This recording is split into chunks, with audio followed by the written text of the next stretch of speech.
ನಾವು ನೋಡ್ತಾ ಇದ್ವಿ, ಕಿಚ್ಚ ಸರ್ನೇ ಬಿಟ್ಟಿಲ್ಲ. ಅವ್ರ ಬಗ್ಗೆ ಅವರ ಕೊಡುಗೆ ಏನಿದೆ ಕರ್ನಾಟಕದಲ್ಲಿ, ಕಲ್ಲರ್ಸ್ದು ವಾಹಿನಿದು ಕೊಡುಗೆ ಏನಿದೆ. ಇಲ್ಲಿ ಕೆಲವರು ಕಮೆಂಟ್ಸ್ ಏನೆಲ್ಲ ಹಾಕಿದ್ದಾರೆ ಅವ್ರ ಬಗ್ಗೆ ಹುಟ್ಟೇ ಇಲ್ಲ. ಇವರ ಕಾಂಟ್ರಿಬ್ಯೂಷನ್ ಏನಿದೆ, ಇವರು ಮಾಡಿರೋಷ್ಟು ಸರ್ವಿಸ್ ವಯಸ್ಸಾಗಿಲ್ಲ ಇವರಿಗೆ.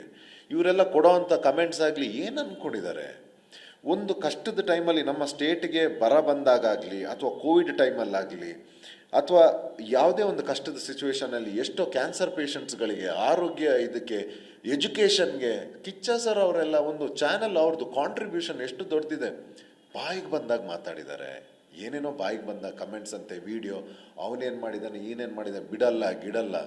ಅಲ್ಲ, ಈವನ್ ನಿಮಗೆ ಸ್ಪೆಷಲಿ ನಿಮಗೆ ಕಿಚ್ಚನ ಚಪ್ಪಾಳೆ ಕೊಟ್ಟಿದ್ದಕ್ಕೆ ಸೊ ಹೇಗೆ ಇದು ಮಾಡಿದ್ರು, ಸುದೀಪ್ ಸರ್ನ ಟ್ರೋಲ್ ಮಾಡಿದ್ರು, ಪೋಸ್ಟ್ಗಳು ನೆಗೆಟಿವ್ ಕಮೆಂಟ್ಗಳನ್ನ ಹಾಕಿದ್ರು ಅಂತ ಅಂದರೆ, ಸೀಸನ್ ಚಪ್ಪಾಳೆ ಹೋಗ್ಬಿಟ್ಟು ವಾರದ ಚಪ್ಪಾಳೆ ಆಯಿತು ಧ್ರುವಂತವ್ರದ್ದು. ಸೊ ಅದ್ರ ಬಗ್ಗೆ ಏನು ಹೇಳ್ತೀರಿ ಸರ್? ಈ ಥರದ್ದೊಂದು ಹೇಟ್ರೆಡ್ನೆಸ್ಸು ಸುದೀಪ್ ಸರ್ ಕೊಡಬೇಕಿದ್ರೆ ತುಂಬ ಆಲೋಚನೆ ಮಾಡಿನೇ ಕೊಟ್ಟಿರ್ತಾರೆ.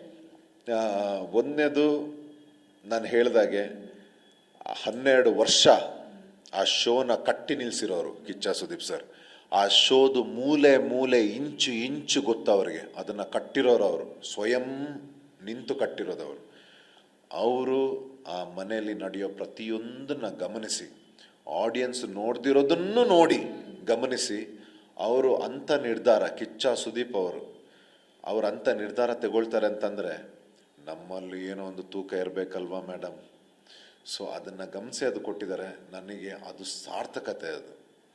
ಸೊ ಅದನ್ನು ಬಿಟ್ಟು ಅವ್ರ ಬಗ್ಗೆ ಮಾತಾಡೋದೆಲ್ಲ ಬಹಳ ತಪ್ಪಾಗುತ್ತೆ. ಅವರ ಕಾಂಟ್ರಿಬ್ಯೂಷನ್ ಗೊತ್ತಿಲ್ಲ ಯಾರಿಗೂ, ಈ ಸ್ಟೇಟ್ಗೂ.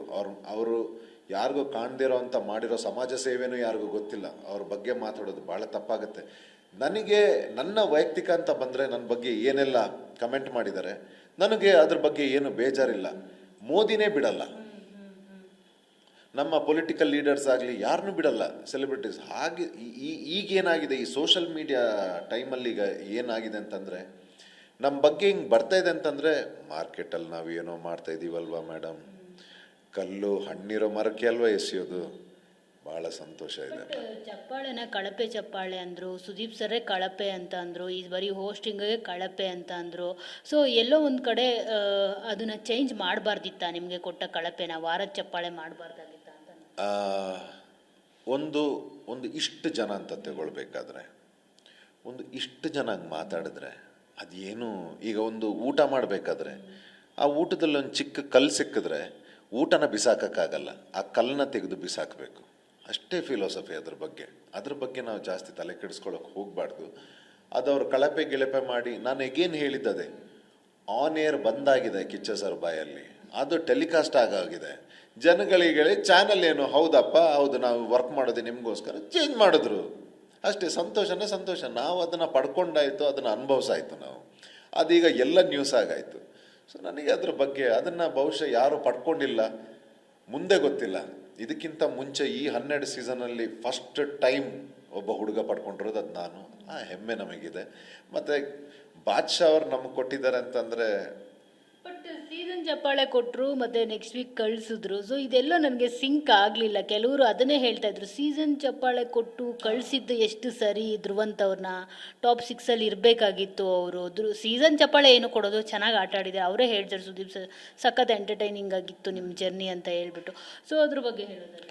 ಒಂದೊಂದು ಸರ್ತಿ ಏನಾಗುತ್ತೆ ಗೊತ್ತಾ ಮ್ಯಾಮ್, ಇಂಥ ಶೋ ಅಲ್ಲಿ, ಇಂಥ ದೊಡ್ಡ ಶೋ ಅಲ್ಲಿ ಶೋ ವಿನ್ನರ್ ಬೇರೆ, ಕಪ್ ವಿನ್ನರ್ ಬೇರೆ, TRP ವಿನ್ನರ್ ಎಲ್ಲ ಬೇರೆ ಬರುತ್ತೆ. TRP ಬೇರೆ, ಒಂದು ಶೋ ವಿನ್ನರ್ ಬೇರೆ. ನಾವು ಶೋನ ಗೆದ್ವಿ, ಕಪ್ಪನ್ನ ಗೆಲ್ದಿದ್ರು ಶೋನ ಗೆದ್ವಿ, ಜನಗಳನ್ನ ಗೆದ್ವಿ. ಸೊ ನಮ್ಮದು ಅಷ್ಟೇ ಹೇಳಬಲ್ಲೆ ಈ ಪ್ರಶ್ನೆಗೆ. ಮತ್ತು ಆ್ಯಂಡ್ ಫಸ್ಟ್ ಟೈಮ್ ನಾನು ಇನ್ನೂ ಬರೋ ಅಂಥ ಹೊಸ ಪ್ರತಿಭೆಗಳಿಗೆ ಹೇಳ್ತೀನಿ, ಯಾವತ್ತೂ ಈ ನಿಮ್ಮ ಏನು ಪರ್ಸ್ನಾಲಿಟಿ ಇದೆ, ನೀವು ಏನು ಕಲ್ತಿದ್ದೀರಿ, ಆನೆಸ್ಟಾಗಿ ಇಲ್ಲಿಂದ ಪರ್ಫಾರ್ಮ್ ಮಾಡಿ. ಈ PR ಬೇಕು, ಅವ್ರು ಬೇಕು, ಇದಕ್ಕೆ ಎಕ್ಸಾಂಪಲೇ ನಾನು. ಒಬ್ಬ PR ಇಲ್ಲದೆ ಒಂದೇ ಒಂದು ಕೊಲಾಬ್ರೇಷನ್, ಅದು ಇದು ಏನು ಇನ್ಫ್ಲುಯೆನ್ಸು, ಈ ಊರ್ದು ಆ ಊರ್ದು ಬ್ಯಾನರು, ಪೋಸ್ಟರು, ಕಟ್ಔಟ್ಸು ನಂದು ಹಾಕಿದಾರಂತೆ, ಗೊತ್ತಿಲ್ಲ. ನನ್ನ ಮನೆಯಿಂದನೂ ಯಾರೋ ನಮ್ಮ ಬ್ರದರ್ ಹಾಕಿದ್ದಾರೆ, ನನಗೆ ಗೊತ್ತಿಲ್ಲ. ನನಗೂ ಅದೂ ಇಷ್ಟ ಇರಲಿಲ್ಲ. ಎಲ್ಲೂ ಬೇಡ. ಯಾಕಂದರೆ ನಾನೀಗ ಮಾಡ್ತಿರೋ ಪ್ರೊಫೆಷನ್ ಒಬ್ಬ ಕಲಾವಿದನಾಗಿ ನನಗೆ ಯಾವುದೇ ಜಾತಿ ಇಲ್ಲ, ನನಗೆ ಯಾವುದೇ ಸಮುದಾಯ ಇಲ್ಲ, ನಾನು ಯಾರು ಊರಿಗೂ ಸೇರಿದ್ದವನಲ್ಲ, ಯಾರಿಗೂ ಸೇರಿರೋನಲ್ಲ, ನಾನು ಇಡೀ ಜನತೆಗೆ, ನಾನು ಇಂಡಸ್ಟ್ರಿಗೆ ಸೇರಿರೋನು, ನಾನು ಕಲೆಗೆ ಸೇರಿರೋನು, ಕಲೆ ಎಲ್ರದ್ದು. ಸೊ ಹಾಗಾಗಿ ನನಗೆ ಇದನ್ನೆಲ್ಲ ಇಟ್ಕೊಂಡು ನನಗೆ ಆ್ಯಂಗಲ್ ಬರೋದಿಲ್ಲ. ನನ್ನ ಪರ್ಸ್ನಾಲಿಟಿ, ನಾನು ಏನು, ನನ್ನ ವ್ಯಕ್ತಿತ್ವವನ್ನು ತೋರಿಸ್ಬೇಕಿತ್ತು, ತೋರಿಸಿದ್ದೀನಿ. ಜಯ ಮಹಾಕಾಲ್. ಇನ್ನು ಹೊರಗಡೆ ಬಂದಮೇಲೆ ಗಿಲ್ಲಿ ಅವರ ಕ್ರೇಜ್ ನೋಡಿ ಹೇಗೆ ಅನ್ನಿಸ್ತು? ಯಾಕಂದರೆ ಗಿಲ್ಲಿ ವರ್ಸಸ್ ಅಶ್ವಿನಿ ಅನ್ನೋ ಥರನೇ ಜಟಾಪಟಿ ಜೋರಾಗಿತ್ತು, ಫೈಟ್ ಜೋರಾಗಿತ್ತು. ಗಿಲ್ಲಿ ಏನಾದರೂ ಗೆಲ್ಲಿಲ್ಲ, ಅಶ್ವಿನಿ ಅವ್ರು ಏನಾದರೂ ಗೆದ್ದರು ಅಂತಂದರೆ ಕಲ್ಲು ಹೊಡಿತೀವಿ ಬಿಗ್ ಬಾಸ್ ಮನೆಗೆ ಅನ್ನೋ ಲೆವೆಲ್ಗೆ ಹೊರಟೋಯ್ತು ಈ ಸರಿ ಬಿಗ್ ಬಾಸು. ಸೊ ಅದ್ರ ಬಗ್ಗೆ ಎಲ್ಲ ಏನು ಅನಿಸುತ್ತೆ ಸರ್? ಜೆನ್ಯೂನ್ ಆಗಿ ಈಗ ಎರಡು ಟೈಪ್ ಕೆಲವರು ಜನಗಳು ಇದು ಮಾಡ್ತಾರೆ.